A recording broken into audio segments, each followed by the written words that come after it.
o rei Nabucodonosor, naquele contexto que vimos na semana passada, algum tempo depois do seu reinado, ele tem um sonho terrível. E fica muito incomodado porque ele não lembra do sonho. Vamos dar uma olhada nisso? Começar com Claudinha. Daniel 2, verso 1, Claudinha, leia para a gente. Então, aqui, Daniel, Daniel, capítulo 2, verso 1. No segundo ano do reinado de Nabucodonosor, teve este um sonho. O seu espírito se perturbou e passou-se-lhe o sono. Então, esse é o contexto de hoje. É o sonho que esse rei teve. No seu segundo ano, foram vários sonhos, mas só que ele não lembrava. E por ele não lembrar, ele ficou louco, ficou maluco, perturbado mesmo do juízo. Aí Daniel 2, 7 e 8, mostra que ele chamou os seus adivinhadores, feiticeiros, todo mundo que ele podia chamar, para que eles lhe revelassem o sonho. Só que ninguém revelava, né? Ninguém conseguia revelar esse sonho. E ele disse, então, olha, vocês vão ser todos mortos, né? Veja só o que eles disseram, tá? Em Daniel 2, verso 7 e verso 8. Porque eles não tinham como saber do... Eles diziam, o senhor diz para a gente alguma coisa, como foi, e a gente interpreta. Mas o rei queria que lembrasse e que interpretasse. E isso eles disseram, não tem ninguém, nenhum adivinho, nenhum profeta que possa saber disso. Diga o rei o seu sonho e nós daremos a sua interpretação. E aí o rei respondeu e disse, olha, eu estou percebendo que vocês estão querendo me enganar aqui. Vocês estão querendo ganhar tempo. Porque vocês já perceberam que eu não estou lembrado, eu esqueci do sonho. E nada de ninguém conseguir adivinhar. E aí ele se enfureceu e ordenou que matassem todos os sábios de Babilônia.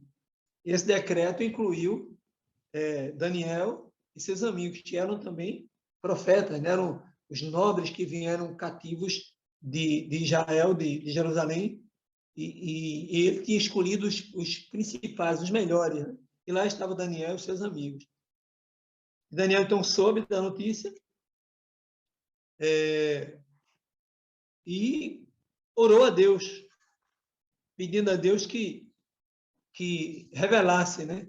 Esse sonho. Ele foi aos amigos, contou aos amigos, disse que estava vivendo um momento difícil, porque todos eles, inclusive, iam morrer. E aí ele ora e pede a Deus que revele a visão, que revele o sonho. Né? E aí diz Daniel 2,17, então foi revelado o mistério a Daniel numa visão. Então o rei teve um sonho e Daniel recebeu a visão, mostrando qual foi esse sonho. Então, vamos ver agora o verso 27 e o 38, que vai abrir o mistério, né? Vilma, lê para a gente. Tu, ó rei, rei de reis, a quem o Deus do céu conferiu o reino, o poder, a força e a glória, a cujas mãos foram entregues os filhos dos homens, onde quer que eles habitem, e os animais do campo e as aves do céu, para que dominasse sobre todos eles. Tu és a cabeça de ouro. Pois é. Primeiro, Daniel recebe a resposta de Deus, vai até o rei lhe permite falar, e ele, então, revela para o rei o sonho. Na verdade, o sonho era de uma estátua terrível, cuja cabeça era de ouro, o peito era de prata, a parte mais baixa era de bronze, os pés de ferro, e lá os pezinhos misturados, barro e ferro. Então, Daniel mostra a ele o sonho dessa estátua e diz a ele que a cabeça, que era o símbolo do principal reino, o mais poderoso, de fato, Babilônia foi o mais poderoso reino, era o próprio Nabucodonosor. Vamos ver em outros capítulos lá na frente que Nabucodonosor tem uma experiência linda com Deus, mas em algum momento da vida dele, isso sobe para a cabeça que ele julgava ser de ouro também a dele, né? E ele estabelece lá um decreto, nós vamos estudar esse assunto lá na frente, porque ele sabia, o próprio Deus disse que o maior de todos os reinos do mundo estava sendo o dele, o de Nabucodonosor. E aí, em Daniel 39, aí nós vamos ver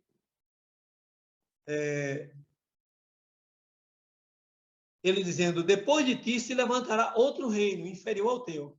Aí ele saiu, né? Traduzindo, explicando cada parte do reino. Se nós formos estudar, conferir na história real, na história geral, né? Tem a história do Brasil, tem a história geral. Na história geral, a gente vai confirmar que, de fato, houveram esses 4 reinos que dominaram o mundo. O primeiro foi o reino de Babilônia, que, inclusive, deportou o povo de Deus, né, de Israel, para lá, para o centro de Babilônia. Depois veio o reino Medo-Pérsia, com Ciro dominando o mundo inteiro. Era um reino inferior, mas um reino que dominava o mundo inteiro. Depois veio o reino do baixo ventre ali, né? Que era um reino de bronze, simbolizado pelo bronze, que foi o reino da Grécia, que também dominou com dureza o mundo inteiro. E assim foi sucedendo. Depois desse reino, veio as pernas de ferro, que era o símbolo do reino de Roma. Então, Roma, segundo o próprio texto diz, foi um reino terrível, né? De ferro, que dominava tudo que estava pela sua frente. Vou pedir para a Ivana ler agora o capítulo 2, e o verso 40.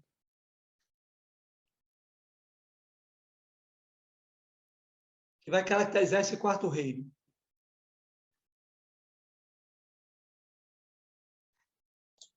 Lembrar só de abrir o microfone. Daniel 2, verso 40.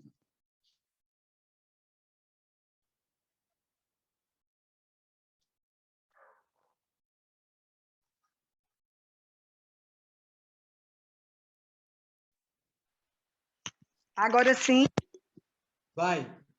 Então, e o 4º reino será forte como ferro, pois como ferro esmiuça e quebra tudo, como ferro que quebra todas as coisas, assim ele esmiuçará e fará em pedaços. Pois é, gente. Esse reino era o reino de Roma, né? Que foi o reino em que Jesus apareceu. Há uma expressão usada tanto na Bíblia como nos livros de história, que é a plenitude dos tempos, dizendo que Jesus apareceu na plenitude dos tempos. Olha como combina, né? Então, Jesus apareceu no tempo do reino de Roma. Roma, há um texto de Paulo em que ele diz que toda a autoridade, todo o poder dos líderes desses reinos, e hoje dos líderes das nações, os presidentes, né? É dada por Deus. Então, assim, essas pessoas que recebem esse poder deviam compreender, né, essa dádiva que Deus está dando para essas pessoas. E nós hoje vivemos num mundo dominado pela corrupção, pela maldade, pelo excesso de autoridade, né? E isso tem nos afetado também. E a mensagem de hoje é também uma esperança para nós, de acreditarmos que esse tempo está passando, esse tempo está próximo de terminar, e nós estaremos num reino muito mais justo, muito mais honesto, muito mais fraterno e igualitário. E aí vem a questão de Cristo ter vindo na plenitude dos tempos. Tá? Por que ele veio na plenitude dos tempos? No reino de Roma.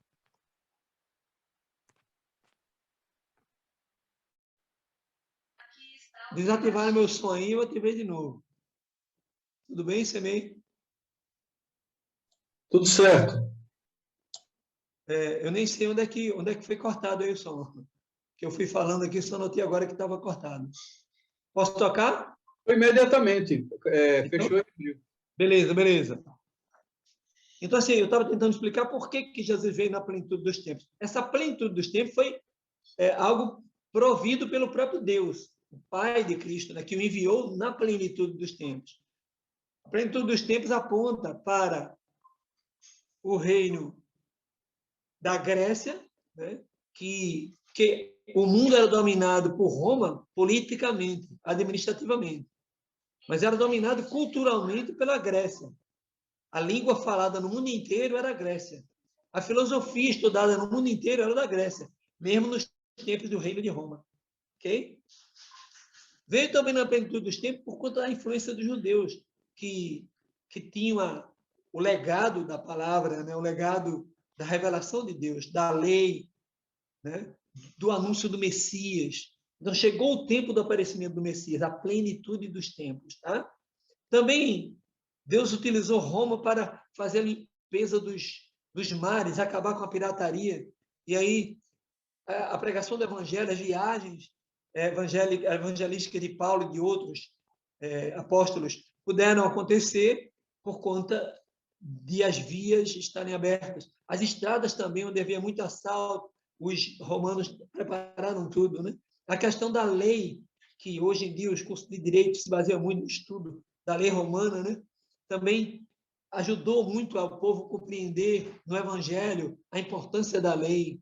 Ok? Então, tudo isso caracterizou a plenitude dos tempos, o tempo certo para Jesus vir, porque o mundo estava preparado para receber o Evangelho. Até mesmo pela filosofia que receberam dos gregos, que falavam muito de um Deus. Né?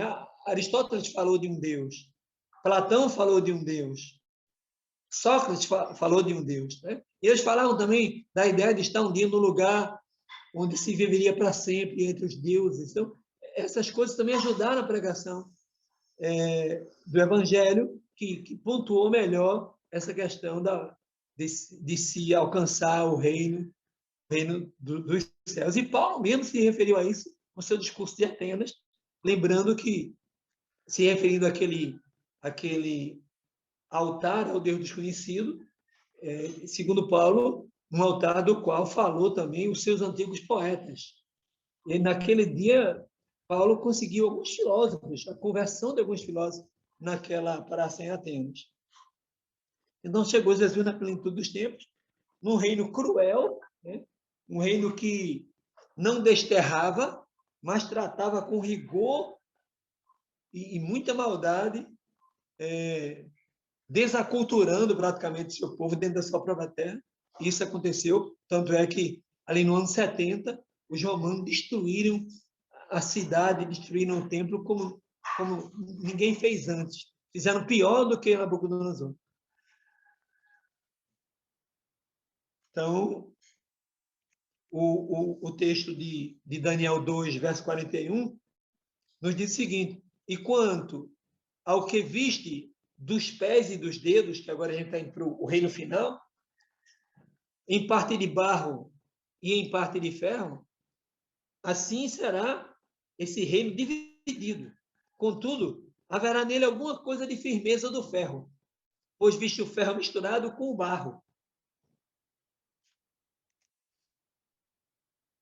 Então, assim, essa mistura de força e de fraqueza, a gente pode confirmar, estudando a história, que esses reinos se dividiram no que hoje vemos ser a Alemanha, a França, a Suíça, Portugal, Espanha, Inglaterra, Itália e outros reinos que foram extintos, que completam os 10 reinos daqueles pés. Então, isso é confirmado na história.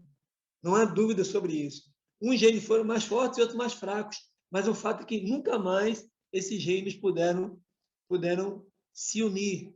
Né?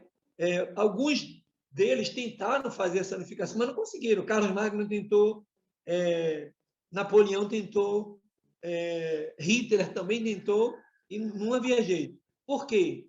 Porque foi uma profecia assertiva de Deus, revelada no sonho para Nabucodonosor, e interpretada e revelada, esclarecida, lembrada por Daniel, que mostra que ali naqueles pés, misturando barro e ferro, não haveria mais união. Como o ferro não pode também se unir ao barro, essa união jamais haveria. Ok? E aí, teria mais outra tentativa, além do poder unificador, do método mesmo da força, que não conseguia mais unir, teria também a questão da semente humana, da tentativa de ligar casamentos para que, através desses casamentos, se pudesse alcançar essa unificação. Né? Então, a Rainha Vitória da Inglaterra é um exemplo disso. Ela foi a que mais tentou fazer casamentos para unir as nações da Europa, mas não conseguiu jamais, não deu certo essa unificação dos poderes. E aí vem o toque final do texto, né? Eu vou pedir para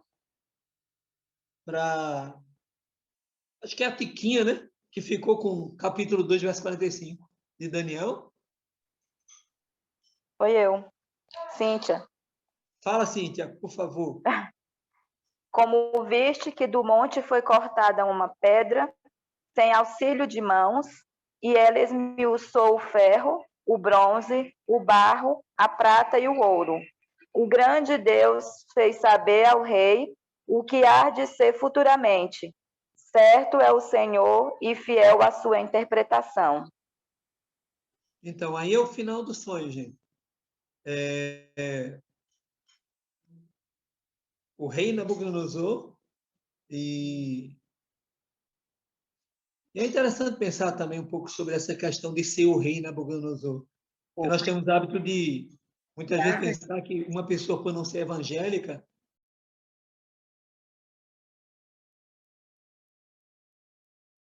já ativaram meu som de novo. Agora abriu. Então, é interessante pensar por que Nabucodonosor, ok? Nabucodonosor era um homem comum, era um gentio, ele não fazia parte do povo de Deus, da herança de Deus. E nós hoje, na contemporaneidade, também temos esse hábito de achar que Freud não pode ter dito nada, porque Freud era um cara mundano, né? Ciro era outro rei terrível, também não podia. Então, assim, há pessoas que não estão ali no meio, como Cornélios, por exemplo, né? Deus mandou que Pedro fosse lá visitar Cornélio, e quando Pedro entendeu que devia ir, porque Pedro resistiu, ele foi lá, converteu Cornélio e toda a família de Cornélio. E Cornélio foi uma bênção naquela comunidade. Então, assim, precisamos ter um pouco mais de cautela ao julgarmos pessoas que não são literalmente cristãs e tal, não estão no meio evangélico. São pessoas que Deus pode usar a despeito do que elas podem aparentemente ser. Então, isso quebra um pouco o paradigma da gente, isso é importante. E vamos ter surpresa, né? Ellen White, uma escritora nossa, adventista, ela diz que nós vamos ter surpresa no céu. Pessoas que a gente espera que encontrar lá, não vai encontrar. E outros que nós jamais imaginaríamos, no olhar de Deus, no juízo de Deus, vamos estar lá junto com essas pessoas. Então, está aí, finalizando essa profecia terrível, aparece uma pedra pequena, mas uma pedra que atinge os pés, e se indica que a pedra vai atingir no tempo desses reis, que não consegue se unificar, e quebra tudo, e transforma um grande monte onde todos iriam adorar. Então, essa pedra, eu tenho aqui, na trilha que eu estou preparando para mandar para vocês essa semana, vocês vão ver com mais detalhes, né? Esse estudo mais aprofundado. E aí eu separei alguns textos que mostram como Jesus é tratado como pedra, desde o Antigo Testamento até o Novo. Então, um texto do Antigo é Isaías 28, 16, que diz: portanto, assim diz o Senhor Deus, eis que eu assentarei em Sião uma pedra já provada, preciosa e de esquina, que está bem firme e fundada, e aquele que crê nela não se apresse, tenha calma. Eu sei que muita gente está assim, dizendo que agora não pode ser diferente, e Jesus vai voltar, e é isso que todo mundo quer. Mas não se aveste, não. Fique tranquilo, porque se tiver que ser agora, é agora. Se tiver que demorar, nós vamos perder nossa esperança. Se ficarmos velhinhos e ele não chegar, vai chegar, porque muita gente ficou velhinho e não viu chegar. A promessa dele é certa. Nós não sabemos o dia nem a hora. Então, Deus substituiu a previsão pela preparação. Não nos preocupemos com a previsão, se vai ser agora ou mais tarde, mas sim com nos prepararmos, ok? Para, se chegar em nosso tempo, amém. Se não estiver e morrermos, como você me falou ainda há pouco no grupo da gente, onde estávamos orando, a gente passou essa semana orando, por isso que hoje começou um pouquinho mais tarde. Por algumas demandas da nossa família. E o outro texto é o de Coríntios, 1 Coríntios 10, 3 e 4, que diz, todos comeram de uma mesma comida espiritual, beberam todos da mesma pedra espiritual, porque bebiam da pedra espiritual que os seguia, e essa pedra era Cristo. Então, essa pedrinha, juntando os contextos do Antigo e do Novo Testamento, e há outros textos que vocês vão encontrar na trilha, é Cristo. Né? A pedra angular, a pedra que foi rejeitada, ok? A rocha de esquina. Então, essa pedra é Cristo. Então, Cristo vem e desconstrói todos os reinos e restabelece um novo reinado, onde nós estaremos com ele para sempre. Né? Aí vem o verso, esse eu vou ler, 44 e 45, que evidencia o que fecha o que nós tentamos mostrar até agora. Diz assim: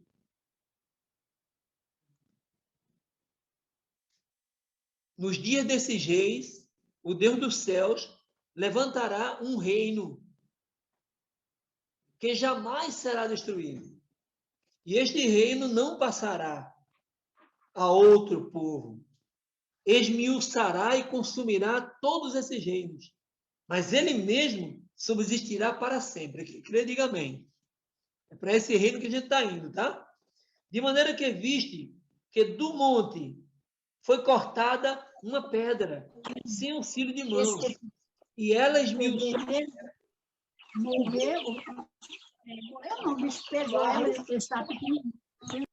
Tem microfone aberto. A prata e o ouro. E o grande Deus fez saber ao rei o que há de ser depois disso. Certo é o sonho e fiel a sua interpretação.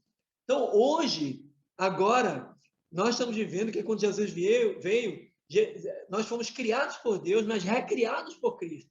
Porque nós fomos criados por Deus, mas nos perdemos. O pecado nos dominou. Aí veio Jesus e estabeleceu o reino da graça. Então, todos nós hoje vivemos no reino da graça. Quem crê, diga amém. Então, esse reino espiritual, por isso Jesus disse uma vez, o reino de Deus está dentro de vós. É o reino da graça, de Cristo para nós e de nós para o próximo. Então, nós não podemos guardar rancor, raiva, mágoa, por muito tempo, porque não estamos no reino da graça. E a gente precisa tirar isso, porque faz mal para a gente, faz mal para os outros. Né? E a gente precisa estar bem com os outros. Não é para a gente não ter raiva, não tem jeito, né? Irai-vos, mas não pequeis, diz a Bíblia. É comum, a gente sente. Mas não deixa isso demorar muito, porque o tempo urge. Nós precisamos transformar o nosso coração em bênção. E o coração amargurado, anuviado, não vai ter condição. Nós estamos no reino da glória. Segundo Paulo, escrevendo aos Efésios, ele diz que nós já estamos assentados com Cristo nos lugares celestiais. Quem crê, diga amém. É o reino da glória. Perdão, o reino da graça, o reino da graça. E o reino da glória é a efetivação desse reino da graça, quando nós viveremos perpetuamente a felicidade, porque aqui não dá para viver, a gente está no reino da graça. Nós errando, os outros errando, e a gente fazendo essa simbiose da graça e continuando a viver, até recebermos o reino da glória. E esse reino da graça, a gente pode encontrar em Romanos 5, 21, em Romanos 5, 17. O reino da glória nós vamos encontrar em Mateus 4, 17, 10, 7, Lucas 17, verso 20. Está tudo aqui na nossa trilha que nós vamos enviar para vocês, para que vocês possam se aprofundar e relembrar muito do que vimos nesse estudo de hoje. Eu termino com o texto de João, capítulo 14, verso 2 e 3. Se vocês tiverem com a Bíblia, vocês podem acompanhar, que é aquela promessa linda de Cristo, né? Quando ele diz, na casa de meu pai há muitas moradas, é o reino da glória, tá? Se não fosse assim, eu teria dito, tá? Não tem nada de reino de glória. Vou preparar-vos um lugar. E quando eu for e vos preparar lugar, eu virei outra vez e vos levarei para mim mesmo, para que onde eu estiver, estejais vós também. Então, eu concluo agora lhe falando, especialmente a você que ainda não experimentou essa coisa gostosa de receber pelo batismo, né? Que a palavra de Deus diz claramente, quem crê e for batizado será salvo. E o batismo adulto, o batismo consciente, não aquele pequenininho que todo mundo aqui foi, mas é o batismo de consciência. Você até já tem na adolescência e adulto, você tem consciência, né? Então, todo aquele que for batizado será salvo. Quem crê em mim será salvo. Você e a sua casa. Ok? Então, o meu apelo final é para nós crermos que estamos no final dos tempos. E para que tenhamos o desejo, quem foi batizado ou quem não foi, de se preparar. Porque quem já está na vida do crente, ainda não basta, precisa continuar na luta. A Bíblia diz que a vida do crente é como o caminho do justo, que vai brilhando até ser dia perfeito. Então nós temos que nos preparar, continuar nos preparando, ser um marido melhor, uma esposa melhor, um filho melhor, um pai melhor, um irmão melhor, um membro de igreja melhor. Nunca deixei de vos congregar. Mantenha o ânimo, prepara, vai em frente, que logo Jesus vai voltar. Eu quero deixar esse apelo com vocês para que creamos e começamos a preparar tudo em nossas casas, na nossa casa espiritual, que somos nós mesmos, a habitação do Espírito Santo, nos preparando para receber o outro reino, que já recebemos o reino da graça, e para recebermos esse outro reino da glória, perfeito, um líder puro, eterno, imutável, um rei que deu a vida pelos seus súditos, nos aguarda para estarmos prontos desse dia. Se você crê, levanta a sua mão, ó, faça assim, eu quero ver sua mão da alegria, é o sinal que eu aprendi da minha irmã Verinha. Você crê nisso? Bora, Verinha, é isso mesmo. Todo mundo, bora, Juninho. Cadê o sinal, Juninho? Que Deus seja louvado. Vamos estar na glória com Ele, não vamos desanimar, apesar de sermos quem somos, né? Finitos, mortais, cheios de defeitos, mas vamos nos aperfeiçoando e vamos chegar lá um dia. Que Deus seja louvado.